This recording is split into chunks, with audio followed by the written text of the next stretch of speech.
ஒரு பெரிய திமுக என்ற கட்சி வெறும் மைனாரிட்டி வாக்கு வங்கியை மட்டுமே வச்சு களமாட முடியும். அவர் சொல்ற மாதிரி மாநில உரிமையும் கூட சேர்த்துக்குங்க.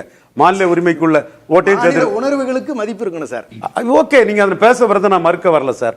ஓட் பேங்க்ங்கிறது இந்த மைனாரிட்டிஸ் ஓட் பேங்க் தான். அது மட்டுமே இல்ல, அதுக்காக தான் பண்றாங்க. அது உங்க கருத்தா இருக்கலாம். ஒருவேளை இபிஎஸ் அவர்களை முன்னிறுத்தினா களம் திமுகவுக்கு நெருக்கடியா மாறிடுமா? பிஜேபியை முன்னிறுத்துவது அவங்களுக்கு ரொம்ப ஈஸியா இருக்குதான்னு கேக்குறேன். இபிஎஸ் ஏன் முன்னிறுத்தணும்? இல்ல சார், அது மட்டும் இல்ல. அவங்களுக்கு எது லாபமோ அதை தானே முன்னிறுத்துவாங்க.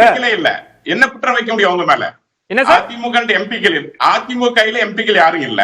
அத்தனை எம்பிக்கள் 39 பேர் இவங்க கையில் இருக்கிறாங்க. இவங்க உரிமையை கேட்கலான்னு எந்த குற்றத்தை யார் மீது வைக்க முடியும்? சோ அவங்க பாஜக வளர்ந்து கொண்டிருக்கிறது, அந்த வளர்ச்சி தாங்க முடியல. இன்னொரு வகையில அவங்களோட ஸ்ட்ராட்டஜி என்னன்னா, 20ல இருக்கிறாரு இபிஎஸ், 10ல இருக்கிறாங்க பிஜேபி 11.4. இவங்க நம்மள வந்து பிடிக்கிறதுக்கு ரொம்ப நாள் ஆகும். அதனால 3வது இடத்துல இருக்கிற எதிரியா காட்டுறது கூட ஒரு வகையில மைக்ரோவா பார்த்தா ஒரு ஸ்ட்ராட்டஜி தான். காமராஜ் கம்யூனிஸ்ட் எதிராக திமுகவை இப்படிதான் உள்ள கொண்டு வந்தார். இன்னொன்னு சொல்லிடுறேன், Mahesh Goud okay, Sudhakaran okay, Bhaktacharan Das okay, இவங்க எல்லாம் அவங்க ஸ்டேட்டை ரெப்ரசென்ட் பண்றாங்க. வயநாடு எம்பி பிரியங்கா காந்தி இதை பற்றி கருத்து சொல்லுவாங்களா? இன்னைக்கு அமேதி எம்பி ராகுல் காந்தி கருத்து சொல்லுவாரா? கர்நாடகாவில் இருந்து தேசிய தலைவராக இருக்கக்கூடிய மல்லிகார்ஜுன கார்கே கருத்து சொல்லுவாங்களா? இது வந்து இருபுறமும் கூர்மையான இஷ்யூ தான்.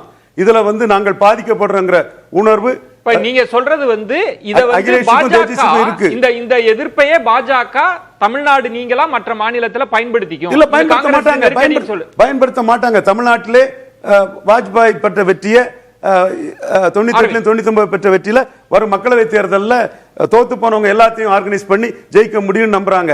கேரளாவில் ஒரு சீட்டு ஜெயித்த இடத்துல 5 சீட்டு ஜெயிக்க முடியும். ஒரிசாவில் பாஜக தான் ஜெயித்திருக்காங்க, ஆந்திராவில் பாஜக தான் சாதிச்சிருக்கு. இங்கேயும் இங்க உள்ள சீட்ல தான் ஆட்சிக்கே வந்திருக்காங்க.